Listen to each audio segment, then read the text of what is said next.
America today. It's still the most powerful country in human history. America alone. There are more than 750 military bases in at least 80 countries around the globe. In 2022 alone, America alone, that's 39% of global military spending. It's almost 3 times as much as the second largest country is China. It's 10 times more than the third largest country, Russia and the United States. That's the next 10 countries combined. It's also much bigger compared to the total military spending of the other 144 countries in the world. $363 billion difference. Enough to pay for energy, solar power for every home in America. In 15, that's enough to build 43 million public housing units, while only about 38 million people, they are now fleeing their homes as refugees due to conflict and war. Post-September 11th period, United States of America became the head of a global system. It's an era of prosperity and less conflict than ever before. Well, of course it's for America, but the rest of the world, I'm not sure. How in just 200 years, America from a colony became the #1 superpower, the world, the most powerful empire of all time since ancient Kim. To understand that, let's go back to the beginning of everything, when America is not a global power, in any sense. In the 7th of April 1776, the War of Independence of the Colonies, you've won in North America. The colonies declared independence and became the United States of America. For the first 75 years of its existence, the U.S. has not stopped expanding, both in terms of territory and influence in North America. In many ways, from peace like buying land to military intervention, pour troops into occupation, the U.S. is finally reaching the Pacific. Thanks to expansionism, a wave is driven by mass killing of Indians, native the first owners of this 6th continent.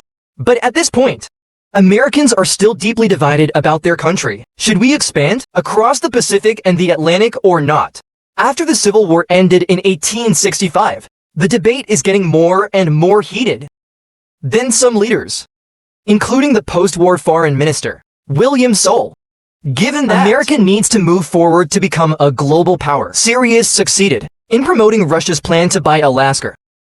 But his attempt to buy Greenland from Denmark and Iceland, as well as the annexation of territories in the Caribbean, they were all rejected by Congress. It's because of some other Americans. In there's a lot of people sitting on Capitol Hill, are people who are anti-imperialist. They are worried that the United States will get caught up in global politics, as well as having to accept the population from the inferior races in quotes.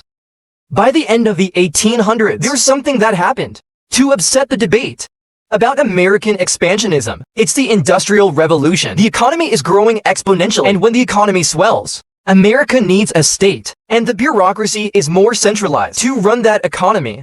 Power is concentrated in the federal government. It's thanks to that expansionist presidents, like William McKinley, there are fewer obstacles in the unilateral promotion, expanding American influence abroad. The turning point happened in 1898, when the market dragged the country into war with Spain to fight for Cuba. Despite the strong opposition of the American opposition is rising, easily defeated the aging Spanish Empire to get Torco, Guam, and the Philippines. For the next 2 years, the United States annexed the Kingdom of Hawaii, Wake Island, and Sama Island.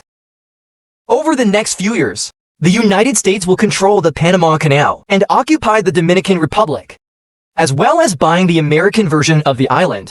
You see, the process of capturing like a flash of these distant territories, they put America on the map to become a truly global power.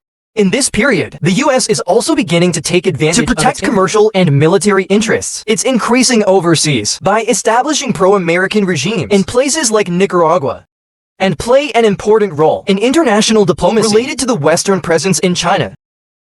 We went to 1914. The First World War broke out, and it's proven exactly how expansion works. The influence of American intervention is not only an important factor. Let the war end. That President Wilson attended the Paris Peace Conference to end the war and set the terms of peace. Wilson led the way.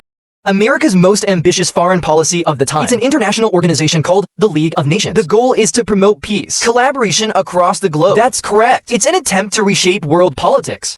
And it shows. U.S. foreign policy has harbored enormous ambitions. However, in the 6 isolationist geographies that are still quite strong, Congress prevents the United States from joining Congress immediately. Wilson's ambition was stifled during the Great Depression. During the rise of Hitler, the United States is mostly focused on the region, not interfering in Europe.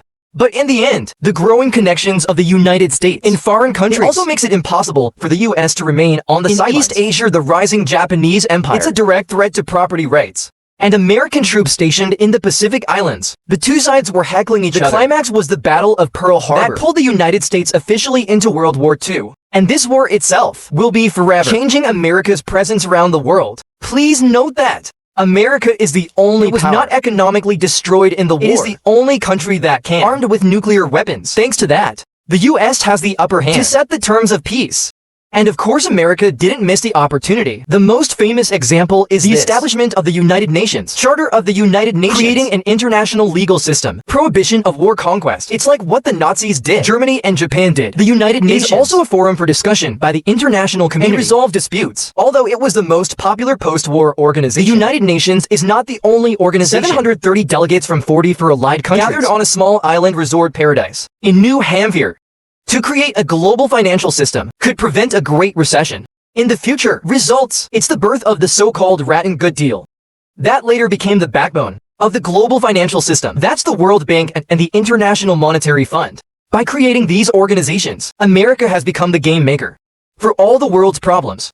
Now imagine in a classroom, everyone has to play by the teacher's rules. It's fun not to be AI, right? But the number to power at the moment is the Soviet Union. It's not very fun. The Second World War drew to opposing ideologies. Let's become allies against a common enemy. But the enemy is no more. The United States believed that Soviet expansion in Eastern other areas, it's a direct threat for the ambition of building a free world. That's American. Let's start with some other European countries to create what's called the North China Treaty Organization. It seems that NATO, they want a military alliance to stop Russia. Expansion of territory in Europe, all over the world. The US has also adopted a containment strategy to stop the growth, influence of communism and the Soviet Union. What that means is America must spread its influence everywhere, all the time. So instead of disbanding the giant military machine, it was created to serve World War II. The US continues to burn more and more fuel for it. The result is, America is dragged into unimaginable alliances with countries like Saudi Arabia and Israel. Korea turns these countries the anti-communist wall. The second result is that the United States intervention is usually secret, and a bunch of other countries to curb the influence of the Soviet Union. For example, the creation of a pro-American regime in Iran, or pumping money and weapons to Afghan rebels.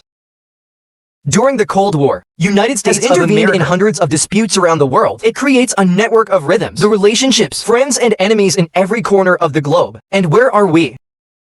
In 1989, after the fall of the Berlin Wall, America could have pulled out of this spider web. But no, both Bush and Bill Clinton, they all decided that, for the benefit of the United States and of humanity, America, and now, it became the world's only power.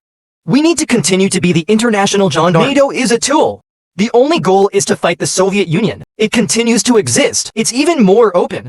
The US continues to protect names like Israel, Japanese, Korean, put areas where these countries are under American influence in a fragile state of equilibrium. It can be changed at any time. Global system of alliances and institutions that was created to maintain peace in times of war. The Cold becomes permanent. Which American leader? Since the war, the Cold seriously calls for disbanding this system, except for President Donald Trump. Trump has repeatedly accused allies of owing the United States suspicion the value of free trade. That puts Gato and the World Trade Organization with Gatia into the question mark. This is in stark contrast to consensus, has dominated American foreign policy since 1945. But what's interesting is that it's something close to isolationism. Used to be mainstream in the United States before, but you know what happened to Mr. Trump? Maybe in the future, America will continue to think we need to lead the world for the benefit of America and all mankind.